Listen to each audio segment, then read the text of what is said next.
Hi hello வணக்கம், welcome to our children cooking. இன்னைக்கு நம்ம வீடியோவில் அவரைக்காய் பொரியல் எப்படி பண்ணுறதுன்னு பார்க்கலாமா? முதல்ல கடலை எண்ணெய் கொஞ்சம் சேர்த்துக்கலாம். நான் வந்து செக்கில் ஆட்டுற கடலை எண்ணெய் தான் யூஸ் பண்ணுறேன். எண்ணெய் காஞ்சதும் கடுகு சேர்த்துக்கலாம். கடுகு பொரிஞ்சதும் ஒரு பெரிய சைஸ் வெங்காயம் பொடியாக கட் பண்ணியிருக்கேன், அதையும் சேர்த்துக்கலாம்.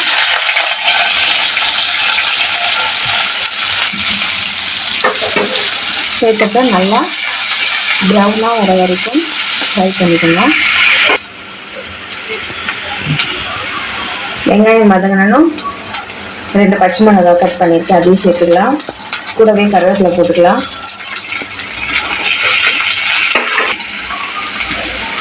லைட்டாக இதில் மஞ்சள்தூள் ஆட் பண்ணிக்கிறேன். நான் மிளகாத்தூள் சேர்க்க போகிறதில்ல, அதனால் மஞ்சள்தூள் ஆட் பண்ணிக்கிறேன். இப்போது கட் பண்ணி வச்சுருக்கிற அவரைக்காவை சேர்த்துடலாம்.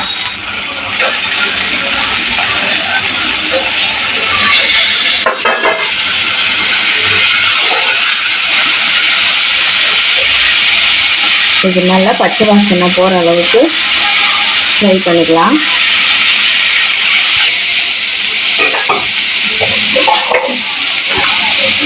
தேவையான அளவுக்கு உப்பு சேர்த்துக்கலாம்.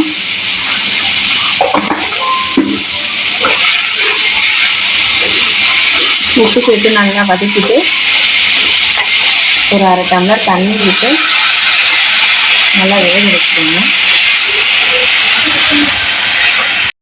இப்போது காய் நல்லா வெந்துருச்சு. இதில் வந்து நம்ம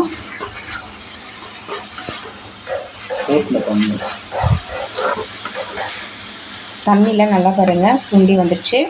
இப்போ நம்ம முட்டை ஆட் பண்ணிக்கலாம்.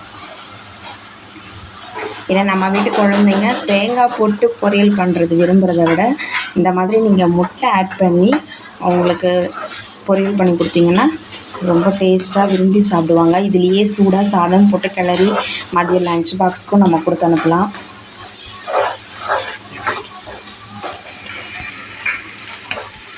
அதே போல் ஸ்கூல் விட்டு குழந்தைங்க வீட்டுக்கு வந்த உடனே வீட்டில் குழம்பு இல்லை அது இல்லைன்னா எதுவும் நினைக்காம இந்த மாதிரி அவரைக்காவோ கேரட்டோ பீன்ஸோ எந்த காய் இருந்தாலும் சரி இந்த மாதிரி சிம்பிளாக ஒரு டிஷ் பண்ணிவிட்டு இதுலேயே சாதம் போட்டு கிளறி அவங்களுக்கு கொடுத்தீங்கன்னா நல்லா டேஸ்ட்டாக விரும்பி சாப்பிடுவாங்க.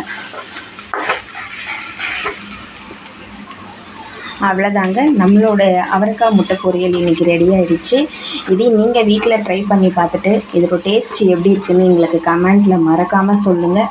இது வரைக்கும் எங்கள் சேனலை சப்ஸ்கிரைப் பண்ணாதவங்க சப்ஸ்கிரைப் பண்ணுங்கள், லைக் பண்ணுங்கள், ஷேர் பண்ணுங்கள்.